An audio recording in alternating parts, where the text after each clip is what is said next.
Welcome back to World Crisis Radio. Webster, Tarpley in Washington, D.C. Let's just wrap up on the question of the plan.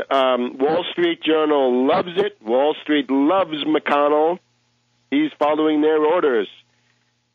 Today, Friday, July 15th, Plan B emerges on debt. Senator Reid and Senator McConnell quietly discuss ways to keep the government from default. So the idea is that Obama gets the ability, through a piece of legislation, a statute, to propose 3 increases in the debt limit, 3 installments, total $2.5 trillion, unless 2/3 of the Congress block it. But now there's also a Bonapartist, anti-constitutional thing being built in. They want to create a committee. McConnell and Reid want to create a committee to identify further debt reduction measures and force a congressional vote on the package, similar to the BRAC, the Base Realignment and Closing Commission, where the unelected, unappointed committee puts it together, and then the U.S. Congress is forced to take it or leave it, right? Like the BRAC. Unconstitutional, Bonapartist, we don't want it, forget it.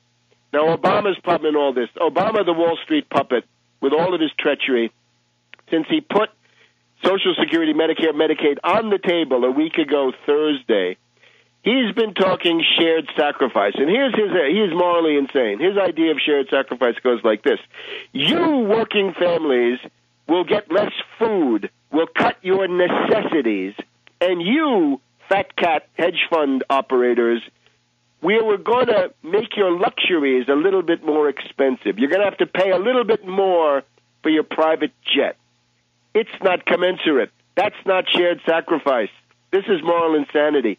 Cutting the necessities of the poor and working people is not the same as some minor increase in price of the luxuries of the super rich. Obama, you are morally insane. Resign.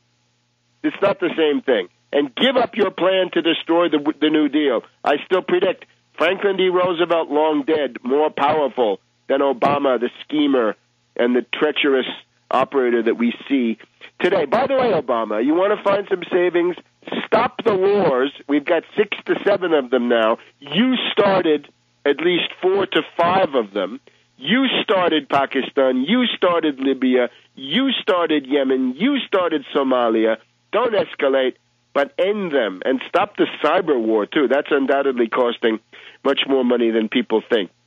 If we need revenue, dear Obama, the Wall Street sales tax, a 1% tax on all Wall Street turnover, sales, as the National Union of Nurses here in the United States has demanded. The European Trade Union Confederation, the CES, is also demanding it, and all kinds of people across the world. It's got to be a 1% sales tax, and it goes into the national treasury to maintain the social safety net, not to the IMF to maintain debt service on bloated, bankrupt derivatives. For every quadrillion in financial turnover, you're going to get 10 trillion in revenue. So if it's 4 quadrillion of financial turnover, 40 trillion of revenue. Now, of course, it won't work quite that way because once you have the tax, the speculation goes down. But it shows you the order of magnitude. There's plenty of money in Wall Street. GE, the hedge fund company, paid no taxes last year. Wall Street pays 0 on quadrillions of turnover.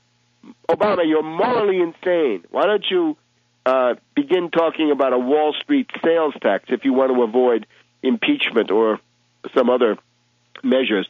The other obvious thing, lift the cap on Social Security payroll tax. Obama is always coming back to his plan to grant another tax holiday, another credit on the Social Security payroll tax. He's trying to destroy Social Security. Isn't it clear? He wants to drain the fund. As long as you kept the Social Security payroll tax at the existing level, the whole thing was solvent for decades into the future. Obama's trying to undermine it. He proposed that last year. He's proposing it again this year. Hands off Social Security, Obama. Leave it the way it is. Just lift the cap.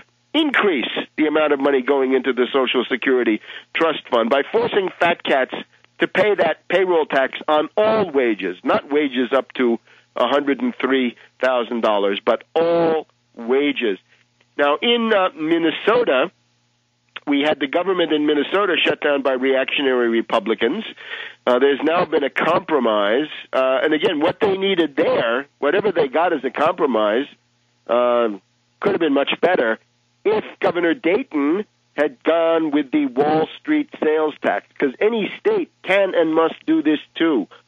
So that's the story there in Minnesota. Now, the obvious problem now, the issue that arises is we have to realize that right now today, the productive economy and the speculative economy in the world are stuck together, and it's unfortunate. I didn't do it.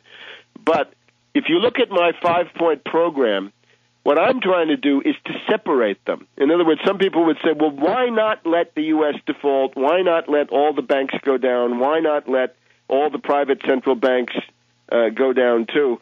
Simply because we're not ready to have something to replace it. If you did that, you're going to get chaos, mega deaths, fascism, World War III. I don't know what you're going to get, but I don't want to see it.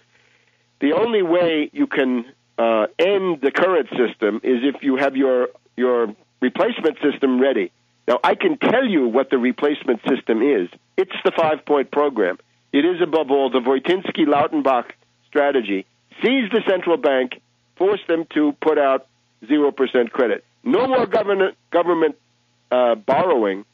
Switch to government lending. Federal lending is the answer. That's the Voitinsky-Lautenbach answer. That's what we could do with the European Central Bank and the Fed and the Bank of Japan, for that matter, them too. But we're not ready for that. There's no political force that wants to fight for that. Let's build that political force. So in the meantime, in the midst of this total world crisis, you have to more or less say that keeping the status quo, although you want to avoid the worst, you don't want any more bailouts. You want to be opposed to that. But when it comes to the government going bankrupt, you don't want that. That leads to genocidal consequences. No genocide is always a very good political guide. So the idea is to separate the productive life of humanity from this immense rotting carcass of derivatives so that we can allow production, development, and get that restarted. The zombie banks and the hedge funds must be jettisoned.